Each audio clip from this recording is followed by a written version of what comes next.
Tuan-tuan yang dirahmati oleh Allah Subhanahu wa taala, sedang kita menyaksikan negara dan juga dunia yang berada dalam krisis pelbagai dimensi.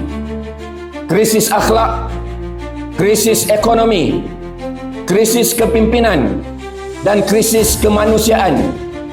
Politik tidak lagi dilihat sebagai amanah, tetapi menjadi medan perebutan kuasa. Ekonomi dibina atas riba dan juga ketamakan. Pendidikan melahirkan manusia yang berilmu, tapi hilang sifat manusiawi. Semua ini membuktikan satu hakikat yang besar. Sistem ciptaan manusia telah gagal. Maka PAS dengan penuh keyakinan mengangkat kembali Islam sebagai penyelesaian keseluruhan. Bukan separuh, bukan kosmetik, tetapi Islam yang memimpin dan juga mentadbir. Ucapan dasar Presiden menegaskan bahawa Islam bukan sekadar agama ritual, tetapi adin yang mengatur manusia daripada akidah, syariah, akhlak, ekonomi, pendidikan, sehinggalah hubungan antara kaum dan juga negara.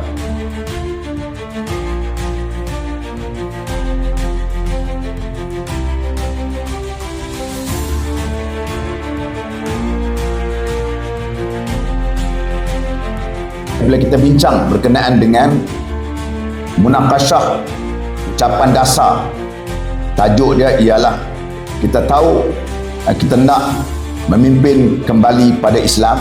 Di sana sudah tentulah adanya satu yang disebut sebagai problem statement. Kalau kita nak buat satu kajian, dia ada apa masalah yang kita nak kaji. Dan Tok Guru pun melontarkan beberapa perkara yang berlaku di dalam negara kita khususnya yang memerlukan kepada penyelesaian-penyelesaian yang telah disebut oleh kedua-dua pembentang tadi.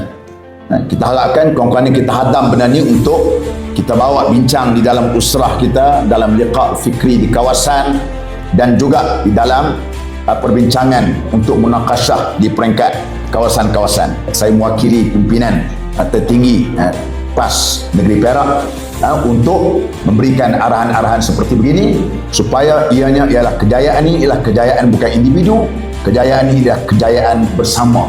Kejayaan kita adalah kejayaan untuk kita nak menjulang kuasa, supaya dengan kuasa kita tadi dapat kita melaksanakan beberapa tuntutan-tuntutan sama ada dari segi agama dan juga dari segi soal dunia dan juga kebajikan rakyat keseluruhannya.